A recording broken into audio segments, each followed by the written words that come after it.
Hello, I'm Brian Fox. Welcome to my channel, I Hate Rock Music. And today I want to talk about the all-black punk band from Philadelphia that came out in 1974. And one of the reasons why I sometimes hate rock music is stories about bands like Pure Hell, who just had everything going for them. They checked all the boxes. They looked like they were on the way to the big time. Had a lot of great breaks in their career, and then it all came to naught. And unfortunately, that kind of story is repeated often. Bands like Sir Lord Baltimore or Space Opera come to mind, where they really had everything going for them, and there's no reason why they shouldn't have been huge. But that's what happens sometimes. Bad management, problems with labels, bad breaks, personality clashes, all kinds of things that happen to bands. And at least with bands like Sir Lord Baltimore or Space Opera, we at least get an album or two out of them. But Pure Hell basically dropped off the face of the earth as far as most people were concerned. And so the band formed in Philadelphia in 1974. By 1975, they had an acetate with a song called Wild One, and the flip side, Courageous Cat. And those records disappeared for years, ended up showing up on eBay, and Henry Rollins, of all people, ended up buying them. And the acetates are really interesting. I'll post them below. But it shows a band that has some roots in classic rock, which is not too surprising considering they formed in 1974. But their future as a punk band was certainly evident from that acetate. And they managed to get out a single in 1978. Uh, Came out in the UK. These Boots Are Made for Walking, which is an interesting choice of songs. I guess they thought the novelty of it would give them more visibility.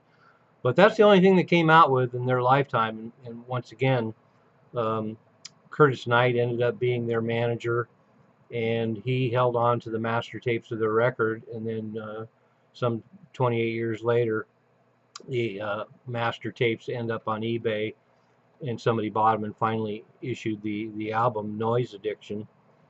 And so now we know exactly what Pure Hell was all about, and they were all about something pretty great. The band was Kenny Stinker Gordon on vocals, Michael Spider Sanders on drums, Preston Chipper Morris on guitar, and Lenny Steele Bowles on bass. All black punk band, and they were really ferocious, even compared to a lot of other punk bands that were around in 1978, particularly in the U.S.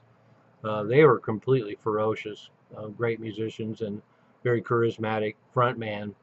And so now we not only have the album, which is posted below, but there's also a great video from 1978. And so we get to see the band in all its glory, and what a lost opportunity it was. And so they ended up sticking around. They had another album called Black Box in 1992 that remains unreleased, and then numerous reunions in 2012 and even last year. So they're still out there playing, and finally their legacy is being understood and included in the history of rock and the history of punk. I think one of the more interesting aspects of their career was going to the UK, getting that single issued. But in 1978, they did some recordings with T.S. McPhee of the Groundhogs, of all people. So an ancient classic rocker, T.S. McPhee, very, very famous in the UK, saw something in the band and wanted to produce them. And so I assume there's some recordings out there that he did in the can. And at this point, since they haven't been released, perhaps we'll never hear them. But once again, I have to say that the fact that this band got overlooked and didn't get anything put out during their lifetime is really insanely bad.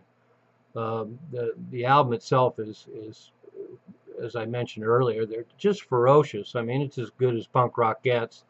They had a great lead singer. They had all kinds of attitude, great stage show. They had a lot of influence on the Bad Brains, who ended up capitalizing on the road that Pure Hell paved. I remember reading about Pure Hell in Rock Scene magazine. Rock Scene magazine was really great back then because it covered a lot of the up and coming glam scene and punk scene in New York, and they talked about a lot of bands like Luger and Harlots of 42nd Street and bands like Pure Hell that I had no idea what they sounded like, but it sounded like a really interesting scene. So I was kind of aware that they were out there, and I bought that single, These Boots Are Made for Walking, and a really cool version, punked up version, but certainly didn't live up to the expectations what the band eventually ended up putting out on their album Noise Addiction. And so the videos posted below, the album is posted below, the acetates are posted below, and a great loss that Pure Hell uh, never really made it big back then. It's really a shame. As I mentioned, they checked all the boxes. They had everything going for them, and the novelty of being an all black punk band starting in 1974. You really think they would have rose above and been sought after by all kinds of labels. But anyway, luckily we have this material now. Pure Hell's position in rock and punk history is cemented now, and they spent a lot of time playing the right clubs in New York and making themselves known in New York and hanging out with the New York Dolls. And like I say, they checked all the boxes, had all the right connections, and it didn't happen for them anyway. But you can check them out if you like 77, 78 style punk rock. You can't do much better than Pure Hell. And now we have a fantastic album, and the fact that it took 28 years to release is a total crime.